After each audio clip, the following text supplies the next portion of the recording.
Saudara, mari kita sekali lagi berdoa sebelum kita mendengarkan firman Tuhan. Bapa, kami datang ke hadapan hadirat-Mu yang kudus dan mulia.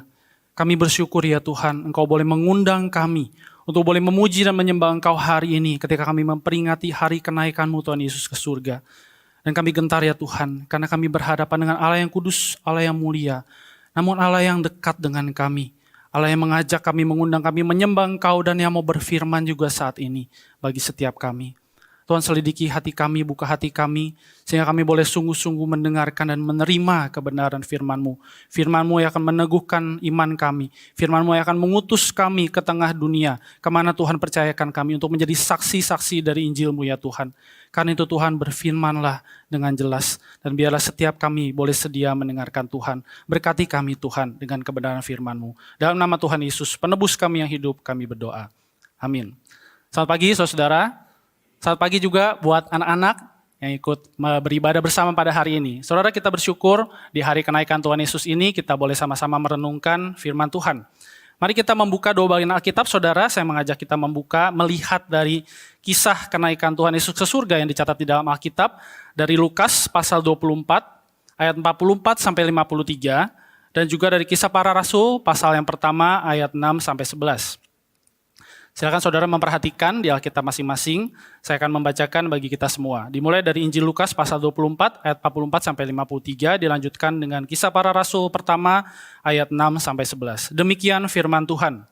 Ia berkata kepada mereka, inilah perkataanku yang telah kukatakan kepadamu ketika aku masih bersama-sama dengan kamu.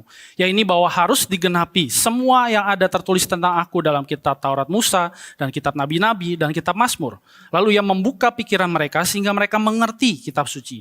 Katanya kepada mereka, ada tertulis demikian, Mesias harus menderita dan bangkit dari antara orang mati pada hari yang ketiga. Dan lagi, dalam namanya berita tentang pertobatan dan pengampunan dosa harus disampaikan kepada segala bangsa mulai dari Yerusalem. Kamu adalah saksi dari semuanya ini. Dan aku akan mengirim kepadamu apa yang dijanjikan Bapakku. Tetapi kamu harus tinggal di dalam kota ini sampai kamu diperlengkapi dengan kekuasaan dari tempat tinggi. Lalu Yesus membawa mereka keluar kota sampai dekat Betania. Di situ ia mengangkat tangannya dan memberkati mereka. Dan ketika ia sedang memberkati mereka, ia berpisah dari mereka dan terangkat ke surga. Mereka sujud menyembah kepadanya, lalu mereka pulang ke Yerusalem dengan sangat bersukacita. Mereka senantiasa berada di dalam bait Allah dan memuliakan Allah. Kisah para Rasul pasal yang pertama ayat 6 sampai 11. Maka bertanyalah mereka yang berkumpul di situ, Tuhan, maukah engkau pada masa ini memulihkan kerajaan bagi Israel? Jawabnya, engkau tidak perlu mengetahui masa dan waktu yang ditetapkan Bapa sendiri menurut kuasanya. Tetapi kamu akan menerima kuasa kalau Roh Kudus turun ke atas kamu. Dan kamu akan menjadi saksiku di Yerusalem dan di seluruh Yudea dan Samaria dan sampai ke ujung bumi. Sesudah ia mengatakan demikian, terangkatlah ia disaksikan oleh mereka. Dan awan menutupnya dari pandangan mereka. Ketika mereka sedang menatap ke langit waktu ia naik itu, tiba-tiba berdirilah orang yang berpakaian putih dekat mereka dan berkata kepada mereka, hai orang-orang Galilea, mengapakah kamu berdiri melihat ke langit? Yesus ini yang terangkat ke surga meninggalkan kamu akan datang kembali dengan cara yang sama seperti kamu melihat dia naik ke surga. Sebagai jawab pemberitaan firman Tuhan pada hari ini. Saudara, mungkin sebagian dari kita atau mungkin semua dari kita ya, setiap kali kita merayakan hari kenaikan Tuhan Yesus, mungkin muncul pertanyaan-pertanyaan misalnya ya, apa yang Tuhan Yesus lakukan di surga begitu ya? Buat apa Tuhan Yesus naik ke surga? Saudara, hari kenaikan Tuhan Yesus itu kalau ibarat keluarga dari kalender hari raya gereja begitu ya. Hari kenaikan Tuhan Yesus seperti sepupu jauh begitu ya dari keluarga hari-hari raya gereja yang lain, saudara.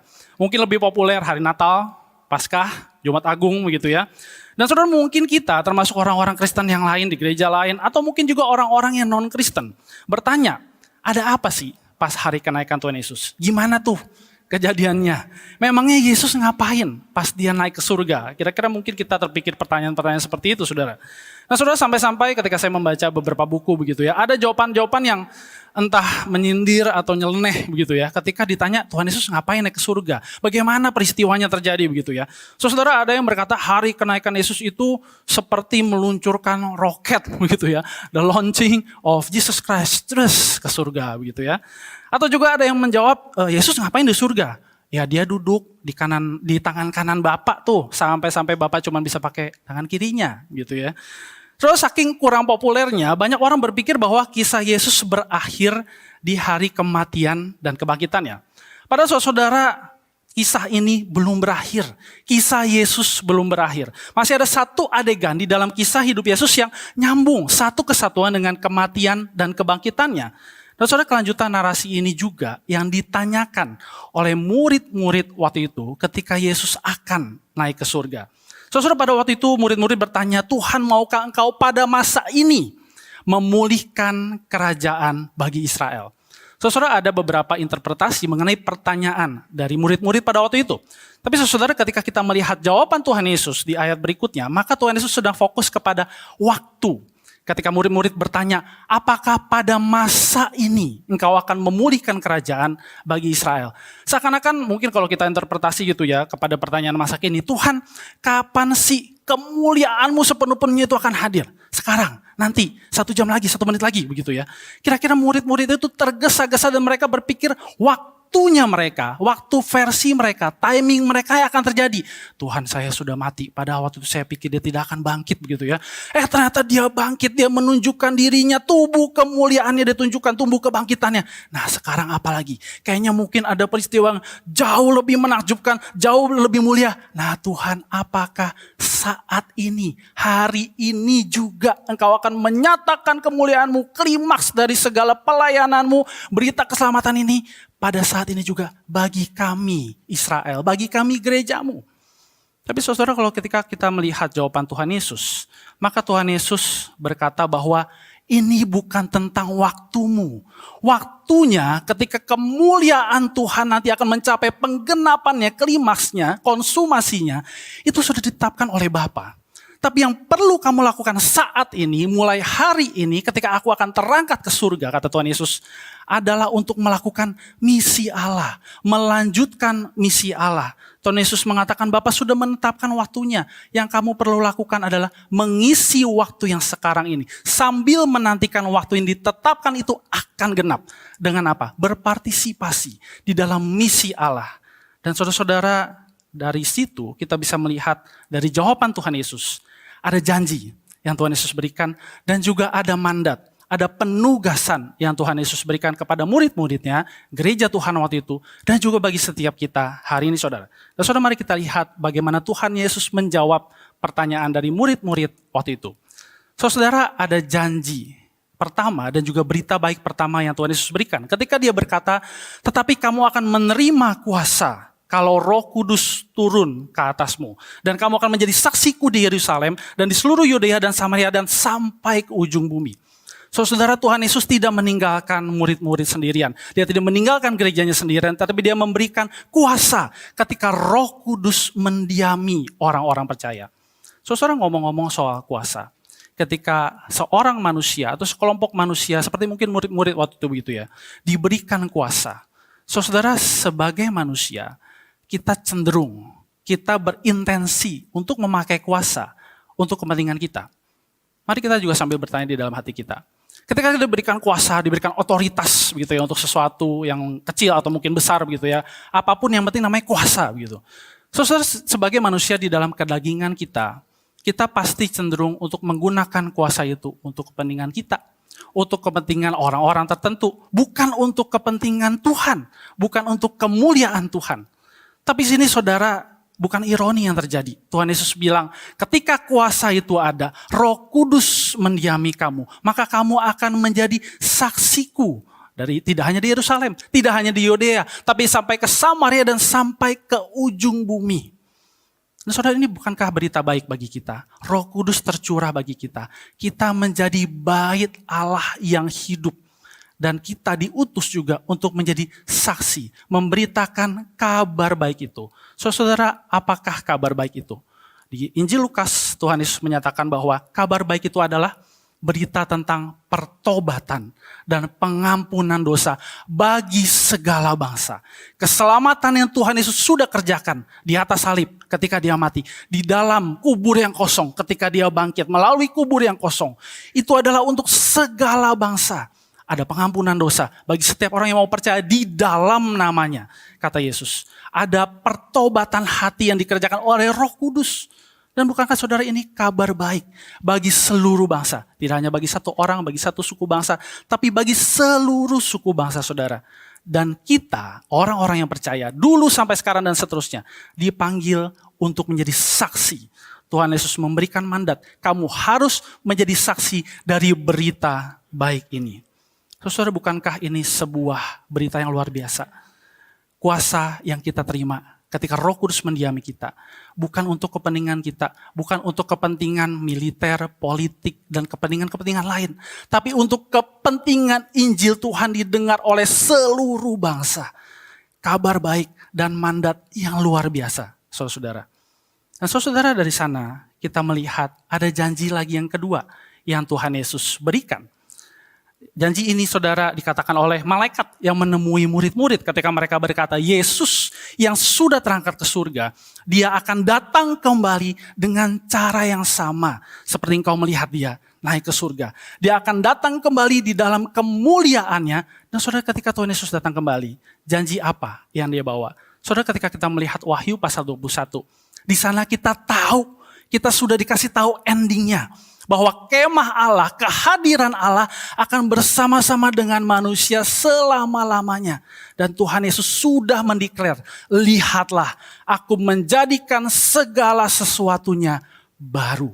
Ada langit dan bumi yang baru yang Tuhan sediakan.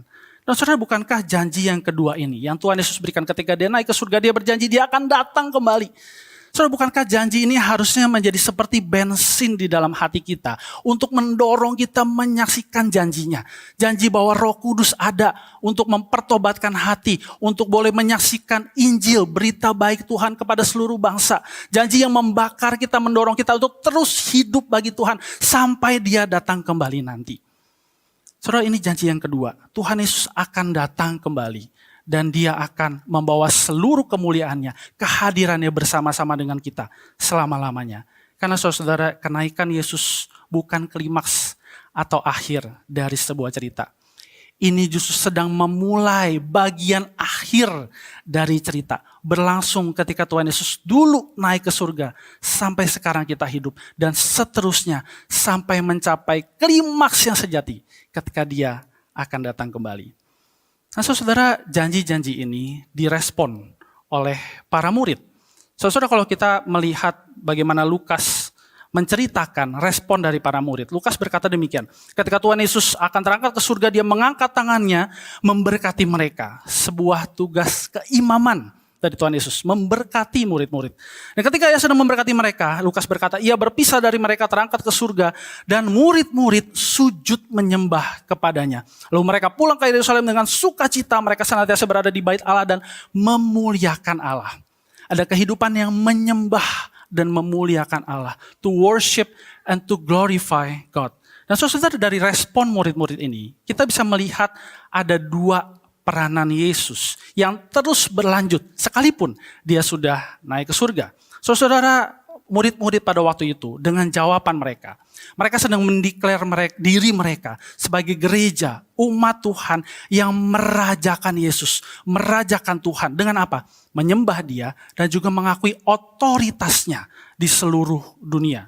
Saudara, otoritas penyembahan itu terkait dengan seseorang yang dihormati, punya kuasa, berotoritas di dalam kehidupan orang-orang yang lebih rendah dari dia. Dan saudara, bagaimana Yesus bisa kita lihat layak untuk menjadi raja dan imam, layak untuk disembah. Saudara, di dalam konsep mesianik Yahudi, saudara-saudara, mereka percaya bahwa tahta Allah ada di satu tempat, satu kota, yaitu Yerusalem. Dan saudara, konsep duduk di sebelah kanan seseorang, itu juga bisa berarti pribadi yang paling dikenan oleh seseorang, misalnya raja begitu ya, dan diberikan kuasa dan juga hormat. Tapi saudara, ketika kita melihat Tuhan Yesus terangkat ke surga di dalam kemuliaan, saudara, tahtanya bukan sekedar di satu tempat di Yerusalem. Tahtanya ada di atas langit di surga, mengatasi segala pemerintahan, segala kuasa, segala kota dan tempat. Itu yang Tuhan Yesus mau tunjukkan bahwa dia layak untuk disembah. Tahtanya tidak hanya satu tempat. Tidak dibatasi, dikotak-kotaki oleh tempat atau waktu tertentu. Tahtanya ada di surga. Dan ketika dia terangkat ke surga, dia klaim kembali tahta kemuliaannya. Dan Dan saudara juga pribadi yang dikenan oleh raja, yang duduk di sebelah kanan raja. Yesus bukan sekedar seorang pribadi. Tapi bukankah Yesus adalah anak Allah yang sudah menggenapi rancangan keselamatan Bapa bagi setiap manusia berdosa. Dia sudah taat sampai dia mati di kayu salib. Dia dibangkitkan, kuburnya telah kosong. Dan dia terangkat ke surga, diangkat di dalam kemuliaan, kata Paulus di dalam surat 1 Timotius pasal 3 ayat 16. Dan saudara, dia mendudukan Allah, mendudukkan dia di sebelah kanannya. Jauh lebih tinggi, kata Paulus di dalam surat Efesus. Jauh lebih tinggi dari segala pemerintahan, segala kuasa, segala apapun yang ada di bumi dan di bawah bumi. Dan Tuhan Yesus dijadikan kepala dari segala sesuatu yang ada di bawahnya, yang diletakkan di bawah kakinya. Tuhan Yesus memang layak untuk dihormati, disembah, dipuji, dan dimuliakan. Dan saudara, ketika murid-murid menyembah, mungkin kita sedikit berpikir, bagaimana caranya mereka bisa, apakah mereka menyembah, wah Tuhan Yesus yang melayang-layang begitu ya, terus mereka melihat peristiwa yang fenomenal, ini dia yang harus disembah. Saudara, ketika kita melihat bagian lain dari Alkitab, surat Ibrani misalnya, dikatakan di sana Ibrani pasal 8 ayat 1-2, inti segala yang kita bicarakan itu ialah kita mempunyai imam besar, Yesus, yang sedemikian, yang duduk di sebelah kanan tahta yang maha besar di surga. Dan ketika dia duduk di sebelah kanan Allah itu, apa yang dilakukan saudara? Dia melayani ibadah di tempat kudus, di kemah sejati yang didirikan oleh Tuhan dan bukan oleh manusia. Dan saudara, perhatikan frasa ini, melayani ibadah. Di dalam terjemahan lain, di situ dikatakan Yesus itu menjadi a minister. Di dalam terjemahan yang lebih dinamis, saudara, dikatakan Yesus itu sedang mengkondak, memimpin sebuah ibadah. Dan dengan kata lain, dia adalah sang liturgos yang sejati. Dia tidak hanya layak disembah, tapi dia juga memimpin, membawa kita kepada dirinya sendiri untuk menyembah dia. Saudara, suasana inilah yang saya kira meliputi murid-murid waktu itu. Mereka tahu betul ketika Tuhan Yesus naik ke surga, Yesus layak untuk disembah. Dia memiliki segala hormat, kuasa, dan otoritas. Tapi ketika hati murid-murid itu bisa menyembah, itu bukan karena mereka hanya melihat, wah ini sulap, hal-hal yang fenomenal saja. Tapi mereka melihat Tuhan yang membawa hati mereka untuk menyembah kepada dirinya sendiri. Saudara, bukankah ini berita baik bagi kita? Karena saudara, ketika Tuhan Yesus terangkat ke surga, dia membuktikan kuasa, kehormatannya, otoritasnya. Dan di saat yang sama, hanya Yesus yang layak untuk disembah dan membawa kita untuk menyembah dia. Dan saudara, berita baik berikutnya, ketika kita melihat respon murid-murid, menyembah Tuhan, memuliakan Tuhan. Saudara, ketika kita melihat Tuhan Yesus terangkat ke surga, saudara, ketika dia ada mengatasi segala pemerintahan, dia sedang melanjutkan pelayanannya, keimamannya, kerajaannya atas seluruh bumi, atas seluruh ciptaan. Dia bukan hanya meninggalkan murid-murid, tidak hanya meninggalkan kita dan lalu ya silakan kamu hidup sendiri, begitu ya. Tidak. Tapi dia melanjutkan pemerintahannya, dia terus melayani kita, berdoa, bersyafaat bagi kita sebagai imam dan raja kita, saudara. Dan saudara, surat Ibrani kembali menyatakan di pasal ke-7, tetapi karena ia tetap selama-lamanya, Yesus sudah ada di tahtanya yang kekal. Keimamannya tidak dapat beralih, tidak akan tergantikan kepada orang lain. Karena itu juga ia sanggup menyelamatkan dengan sempurna semua yang oleh dia datang kepada Allah. Sebab ia hidup senantiasa, selalu, selama-lamanya menjadi pengantara kita. Ketika kita berdoa, bersyafaat, datang kepada dia. Ketika kita menyembah dia di dalam doa dan pujian, dia ada di hadapan Bapa, menjadi perantara kita untuk menyampaikan segala pujian dan doa itu kepada Bapa. Sebuah kabar baik, saudara-saudara. Dan saudara, dikatakan juga oleh Paulus di surat Efesus tadi yang sudah saya sebutkan. Saudara, Tuhan Yesus oleh Allah didudukkan di sebelah kanan di surga jauh lebih tinggi dari apa? Segala pemerintahan, penguasa, kekuasaan, kerajaan, tiap-tiap nama yang dapat disebutkan di muka bumi ini. Dan segala sesuatu sudah diletakkan di bawah kaki Yesus, di bawah penguasaan Yesus sebagai Tuhan dan Raja atas semesta. Saudara, Tuhan seperti mana yang seperti Yesus? Dia naik ke surga, tidak meninggalkan kita. Dia melanjutkan pemerintahannya. Dia menyatakan, aku tetap memelihara engkau. Aku tetap memelihara bumi ini. Aku tetap berkuasa atas seluruh alam semesta. Aku tidak pernah meninggalkan engkau. Sebuah kabar baik saudara bagi setiap kita. Karena saudara, terangkatnya Yesus ke surga, berarti dia terus melanjutkan pemerintahannya. Dan dia terus melayani kita sebagai imam besar agung di dalam kehidupan kita. Karena saudara, hari kenaikan Yesus memproklamirkan, memberitakan bahwa tidak ada satu bagian kehidupan apapun yang tidak menjadi haknya Yesus, miliknya Yesus. Dan tidak satu bagian kehidupan di mana murid-murid Kristus, kita semua dibebaskan dari ketaatan kepadanya. Ketika dia naik ke surga, menunjukkan keimamannya, kerajaannya. Bukankah kita harus merespon dengan penyembahan dan juga ketaatan saudara? Nah saudara, semua ini bisa dimungkinkan karena Yesus membawa dirinya sendiri, tubuh kebangkitannya ke atas surga di hadapan Bapa. Saudara, ketika Yesus berinkarnasi, ketika dia datang, firman itu telah menjadi daging. Dia membawa surga, membawa Allah kepada manusia. Tapi ketika dia naik ke surga, terangkat ke surga, dia membawa manusia, kehidupan manusia melalui tubuh kebangkitannya kepada Bapa di surga, melalui dirinya. Sehingga setiap kita saudara dapat berkata, mari kita angkat hati kepada Tuhan. Tuhan sungguh membawa hati kita di hadapan Bapa. Ketika kita berkata, terpujilah nama Allah di tempat yang maha tinggi. Puji-pujian itu Tuhan bawa di hadapan Bapa. Ketika kita berkata, crown him with many crowns, the lamb upon his throne. Tuhan Yesus mengafirmasi, benar ini pujian yang berkenan.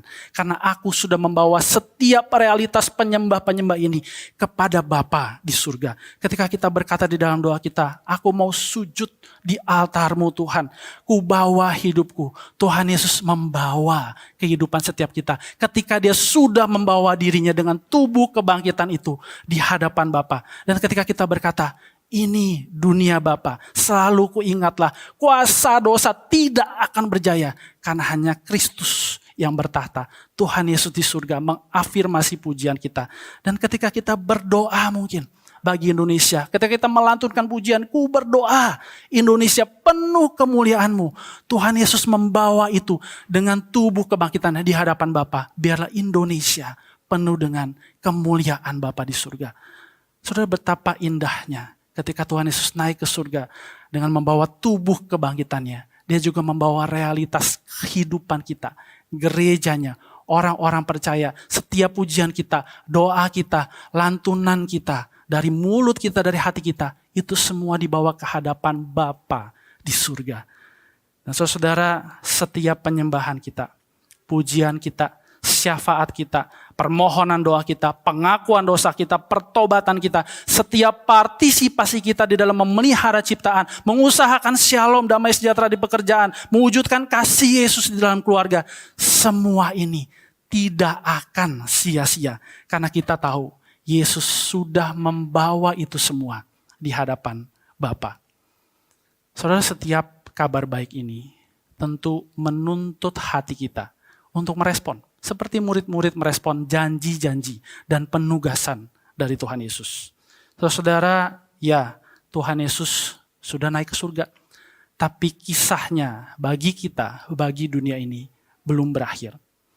Saya mengajak kita mengambil waktu teduh di hadapan Tuhan dan merespon kepada firman Tuhan. Terus setiap kabar baik yang sudah Tuhan sampaikan ketika dia terangkat ke surga, mengundang kita. Soal yang pertama, mari kita renungkan. Ketika Injil mengundang kita, menjadikan Yesus sebagai Tuhan dan Raja kita. Apa yang menjadi jawaban kita? Menjadikan dia yang terutama di dalam seluruh aspek kehidupan kita. Jauh di atas setiap keinginan kita untuk dihormati, untuk puas dalam pekerjaan kita, studi kita, pelayanan kita, keluarga kita, kehidupan ibadah kita, tradisi-tradisi religius kita. Yesus sudah naik ke surga, berarti dia menunjukkan dialah yang layak untuk disembah. Dialah yang layak untuk diutamakan di dalam kehidupan kita. Kalau saudara hari ini belum percaya kepada Tuhan, berarti hati saudara belum mengutamakan Tuhan. Apakah saudara mau di dalam hati menjawab, "Ya, Yesus, aku mau menjadikan Engkau Tuhan dan Raja atas kehidupanku, yang terutama di dalam kehidupanku, jauh lebih utama dari segala keinginan hatiku." Nah, saudara, yang kedua, undangan Injil ada bagi kita untuk kita boleh menjadi saksi-saksi Injil dengan kuasa Roh Kudus. Beritakan kabar baiknya, kabar baik ketika Yesus terangkat ke surga. Beritakan ada pertobatan dan pengampunan dosa tersedia bagi segala bangsa melalui karya Roh Kudus. Beritakan bahwa menikmati kehadiran Allah melalui Yesus itu dimungkinkan. Kenapa? Karena Yesuslah sang liturgos sejati itu dan Raja yang layak disembah. Dia yang mengundang kita untuk beribadah. Dia juga tujuan kita untuk beribadah. Beritakan bahwa kita bisa menikmati pelayanan keimaman dan pemerintahan Yesus. Dan hidup kita boleh menjadi hidup yang bersandar pada kuasanya, kedaulatannya, dan pemeliharaan Yesus atas kehidupan kita, atas seluruh bumi ini.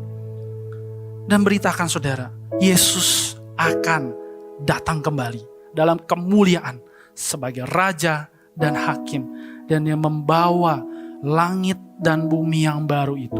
Lihatlah, katanya, aku telah menjadikan segala sesuatunya baru.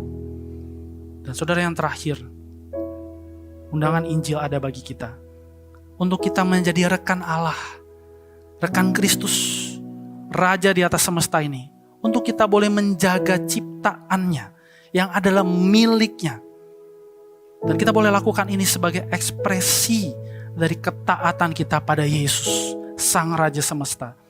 Dan partisipasi kita bagi bumi ini, bagi dunia ini, untuk mewujudkan cicipan dari langit dan bumi yang baru itu.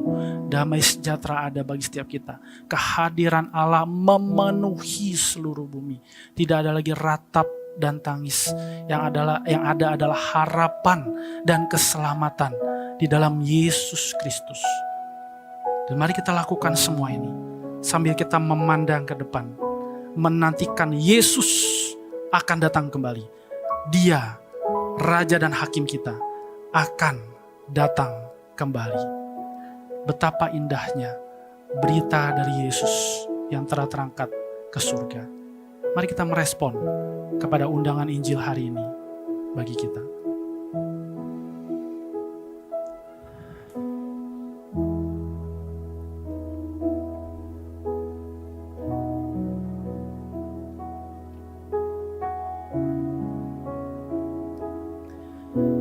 Tuhan, kami membuka hati kami seutuhnya di hadapan Engkau. Tuhan, selidiki hati kami dan lihatlah apakah selama kami hidup puluhan tahun mungkin kami sudah mengutamakan Engkau. Engkau Raja atas kehidupan kami dan dunia ini. Tuhan, ampuni kami ketika kami belum mengutamakan Tuhan di dalam hidup kami. Ampuni kami ketika kami masih mencari kepuasan kami, ketika kami berkuasa in control atas setiap aspek kehidupan kami. Tuhan, ampuni kami. Dan hari ini kami mau merajakan Engkau. Kami mau meninggikan Engkau, mengutamakan Engkau di atas seluruh hal yang boleh kami inginkan, hasratkan di dalam kehidupan ini. Karena Engkau, Tuhan, layak untuk dipuji dan disembah. Engkau memerintah, berkuasa, berotoritas, berdaulat atas segala kehidupan manusia di muka bumi ini, atas seluruh ciptaan. Dan Tuhan, undang kami terus, Roh Kudus terus dorong hati kami untuk boleh menjadi saksi-saksi dari Injil Kristus. Bagi setiap hati yang mencari, bagi setiap jiwa yang hampa, ada pertobatan, pengampunan dosa tersedia bagi mereka. Dan biar itu boleh keluar dari mulut kami, dari kehidupan kami, ya Tuhan. Karena Engkau sudah menjanjikan ada keselamatan yang kekal, yang bisa dicicipi saat ini, dan juga di kehidupan yang akan datang ketika Engkau datang kembali, bagi setiap orang yang percaya di dalam nama Yesus. Dan Tuhan, terus pakai hidup kami untuk boleh menjadi rekan kerja-Mu ya Tuhan, memelihara bumi ini, ciptaan-ciptaan-Mu. Bukan karena kami takut semua ini tidak bisa memenuhi kehidupan kami, tapi kami tahu, karena kami tahu Engkau berkuasa atas semuanya, Engkau memiliki semuanya. Seluruh hidup kami, seluruh isi bumi ini adalah milik Tuhan. Dan Tuhan mengundang kami bersama-sama bekerja memelihara ciptaan yang adalah milik Tuhan. Dan pakai kami juga Tuhan, untuk boleh mewujudkan kerajaan-Mu di dalam seluruh aspek hidup kami. Di dalam keluarga-Mu, kerajaan-Mu nyata, kasih-Mu nyata. Di dalam pekerjaan kami, kesetiaan-Mu nyata ya Tuhan. Di dalam pelayanan kami, di dalam studi kami, dalam seluruh aspek kehidupan kami. Engkau Tuhan Yesus, Raja dan Imam kami, nyata melalui kehidupan kami. Tuhan, bawa kami untuk menjawab semuanya. Dan biarlah kami boleh mengamini semuanya, melakukannya sampai Engkau datang kembali. Dalam nama Tuhan Yesus, penebus kami yang hidup, Raja dan Tuhan kami berdoa. Amin.